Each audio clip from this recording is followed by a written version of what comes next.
Hello दोस्तों, आज मैं आपके लिए लाया हूँ गुस्से में बोले जाने वाले इंग्लिश के बेहतरीन फ़िक्रात। इन फ़िक्रात की अच्छी तरह प्रैक्टिस करके आप बआसानी इंग्लिश बोल सकते हैं। तो मेरे साथ इन फ़िक्रात की प्रैक्टिस कीजिए।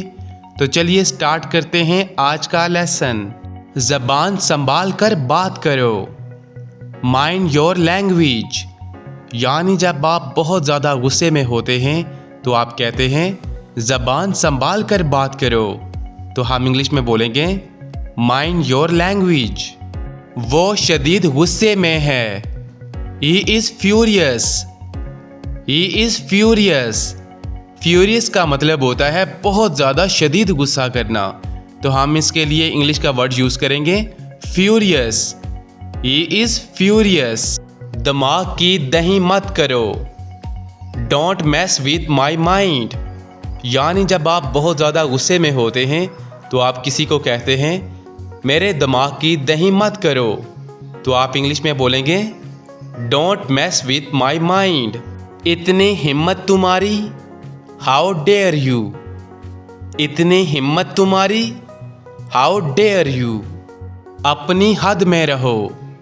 बी इन योर लिमिट्स, यानी जब आप किसी को गुस्से में कहते हैं कि तुम अपनी हद क्रॉस मत करो तो आप उसे इंग्लिश में बोलेंगे be in your limits. Limits का मतलब होता है हद। बस बहुत हो गया, इनफ इज इनफ। बस बहुत हो गया, इनफ इज इनफ। आखिर आप इतना गुस्सा क्यों हैं। Why are you so angry, यानी जब कोई बहुत ज़्यादा गुस्से में होता है तो आप उससे पूछते हैं कि आखिर आप इतना गुस्सा क्यों कर रहे हैं। तो आप उसे इंग्लिश में बोलेंगे why are you so angry. तुमसे मतलब नन ऑफ योर बिजनेस। तुमसे मतलब नन ऑफ योर बिजनेस। कर लो जो करना है। Do whatever you want to do, यानी जब आप बहुत शदीद गुस्से में होते हैं तो आप किसी को कहते हैं तुमने जो कुछ करना है कर लो। तो आप उसे इंग्लिश में बोलेंगे do whatever you want to do. सब तुम्हारी वजह से हुआ है। It's all because of you, यानी जब आप किसी को कहते हैं कि ये मसला आपकी वजह से ख़राब हुआ है तो आप उसे कहते हैं ये सब तुम्हारी वजह से हुआ है। तो आप उसे इंग्लिश में बोलेंगे it's all because of you. क्या मुसीबत है। What the hack. क्या मुसीबत है। What the hack. हैक का मतलब होता है मुसीबत। मैं तुम्हें छोड़ूंगा नहीं। I won't spare you. मैं तुम्हें छोड़ूंगा नहीं। I won't spare you. मैं गुस्से में होश खो देता हूँ। I lose my mind in anger, यानी जब हम कहते हैं कि मुझे गुस्से में कुछ भी समझ नहीं आता तो हम इंग्लिश में बोलेंगे आई lose my mind in anger. अपने गुस्से पर काबू रखो। स्कूल योर टेम्पर, यानी जब आप किसी को कहते हैं कि तुम अपने गुस्से पर कंट्रोल करो, यानी खुद को संभालो, तो हम उसे इंग्लिश में बोलेंगे स्कूल योर टेम्पर। मैंने अपना आप खो दिया। I lost my temper. मैंने अपना आप खो दिया। I lost my temper. मुझ पर आप क्यों भड़क रहे हैं। Why are you getting mad at me, यानी जब आप किसी को कहते हैं कि आप मुझ पर क्यों चिल्ला रहे हैं, यानी मुझ पर क्यों इतना गुस्सा कर रहे हैं, तो आप उसे इंग्लिश में बोलेंगे why are you getting mad at me. हिम्मत कैसे हुई तुम्हारी। हाउ डेयर यू, यानी जब आप गुस्से में किसी को कहते हैं कि तुम्हारी हिम्मत कैसे हुई तो आप उसे इंग्लिश में बोलेंगे how dare you.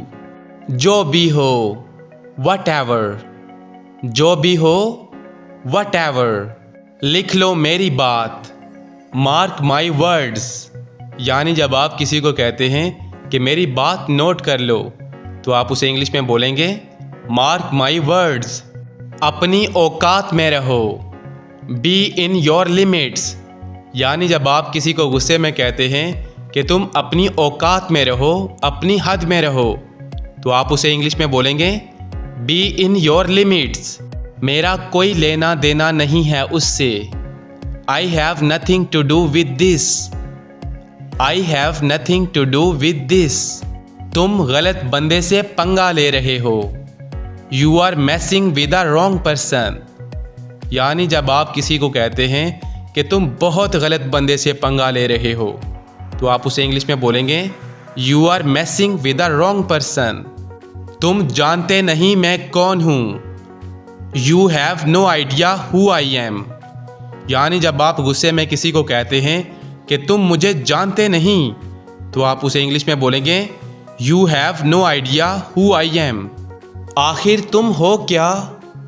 What are you. यानी जब आप किसी को कहते हैं आखिर तुम हो क्या, तो इंग्लिश में बोलेंगे वट आर यू। मेरे ख़ानदान को बीच में मत लाओ। Don't you dare involve my family. यानी जब आप किसी को कहते हैं कि ये मसला मेरा और तुम्हारा है, इसमें मेरे ख़ानदान को बीच में मत लाओ, ठीक है, तो हम इंग्लिश में बोलेंगे don't you dare involve my family. तुम यहाँ आए क्यों? What brings you here. यानी जब आप किसी को कहते हैं कि तुम यहाँ क्यों आए, तो इंग्लिश में बोलेंगे वट ब्रिंग्स यू हेयर। दांत तोड़ दूंगा तुम्हारे। I will break your teeth. यानी जब आप बहुत गुस्से में होते हैं तो आप किसी को कहते हैं कि मैं तुम्हारे दांत तोड़ दूंगा, तो आप उसे इंग्लिश में बोलेंगे I will break your teeth. I will break your teeth. तुम्हें तो सबक सिखाऊंगा मैं। I will teach you a lesson. यानी जब आप गुस्से में किसी को कहते हैं कि तुम्हें मैं छोड़ूंगा नहीं, तुम्हें सबक सिखाऊंगा, तो आप उसे इंग्लिश में बोलेंगे I will teach you a lesson. दफ्फड़ लगाऊंगा तुम्हें। I will slap you. दफ्फड़ लगाऊंगा तुम्हें। I will slap you. Slap का मतलब होता है दफ्फड़ लगाना। आप तो मुझे छू तक नहीं सकते। You can not even touch me. आप तो मुझे छू तक नहीं सकते। You can not even touch me. मैं आपसे डरता नहीं हूँ। I am not afraid of you. यानी जब आप किसी को कहते हैं कि मैं तुमसे बिल्कुल नहीं डरता, तो आप उसे इंग्लिश में बोलेंगे I am not afraid of you. Afraid का मतलब होता है डरना। उंगली मत दिखाओ। Don't point your finger. उंगली मत दिखाओ। Don't point your finger. खामोशी से बैठो नहीं तो यहाँ से दफा हो जाओ। Sit silent otherwise be off from here. खामोशी से बैठो नहीं तो यहाँ से दफा हो जाओ। Sit silent otherwise be off from here. आपने मेरे भाई को गाली देने की हिम्मत कैसे की? How dare you abuse my brother. यानी जब आप किसी को कहते हैं कि तुमने मेरे भाई को गाली क्यों दी, ठीक है, या हिम्मत कैसे की, तो आप उसे इंग्लिश में बोलेंगे how dare you abuse my brother. तमीज से बात करो। Talk with manners. यानी जब आप किसी को कहते हैं कि अच्छे से बात करो, तो आप उसे इंग्लिश में बोलेंगे टॉक विद मैनर्स। दूर हो जाओ मेरी नज़रों से। Get out of my side. दूर हो जाओ मेरी नज़रों से। Get out of my side. बकवास बंद करो तुम। You shut up. यानी जब आप शदीद गुस्से में किसी को कहते हैं कि तुम अपना मुंह बंद करो, तो आप उसे इंग्लिश में बोलेंगे यू शट अप। बक बक मत करो। Don't talk nonsense. बक बक मत करो। Don't talk nonsense. याद रखना मैं तुम्हें देख लूंगा। I will see you mind it. याद रखना मैं तुम्हें देख लूंगा। I will see you mind it. सुधर जाओ। Mend your self. यानी जब आप किसी को कहते हैं कि उल्टे काम छोड़ दो, सुधर जाओ, तो आप उसे इंग्लिश में बोलेंगे मेंड योर सेल्फ। दफ़ा हो जाओ, गेट लॉस्ट।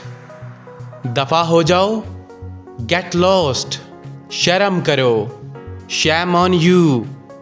शर्म करो, शैम ऑन यू। क्या आपका दिमाग ख़राब है? Are you out of mind? यानी जब आप किसी को कहते हैं कि क्या तुम्हारा दिमाग काम नहीं कर रहा, तो आप उसे इंग्लिश में बोलेंगे are you out of mind. इसके तुम जिम्मेदार हो, you are responsible for this. यानी जब आप किसी को कहते हैं कि ये गलती तुमने की और तुम इसके ज़िम्मेदार हो, तो आप उसे इंग्लिश में बोलेंगे you are responsible for this. अपनी आदतें दुरुस्त करो, मेंड योर वेज। अपनी आदतें दुरुस्त करो, मेंड योर वेज। मुझे गुस्सा मत दिलाओ, डोंट मेक मी एंग्री। मुझे गुस्सा मत दिलाओ, डोंट मेक मी एंग्री। आप अपना काम करें, डू योर वर्क। यानी जब हम गुस्से में कहते हैं कि तुम अपना काम करो, तो हम इंग्लिश में बोलेंगे डू योर वर्क। तो फ्रेंड्स, ये था हमारा आज का लेसन। आई होप आपको ज़रूर पसंद आया होगा। दोस्तों, इन फ़िक्रात की अच्छी तरह प्रैक्टिस करके आप बआसानी इंग्लिश बोल सकते हैं। तो इस तरह इंग्लिश सीखने के लिए हमारे चैनल QBT इंग्लिश को सब्सक्राइब कर लीजिए। इंशाअल्लाह इस चैनल के ज़रिए आपको इंतहाई आसान तरीके से इंग्लिश सिखाई जाएगी। तो मिलते हैं नेक्स्ट वीडियो में, तब तक के लिए अल्लाह हाफिज़।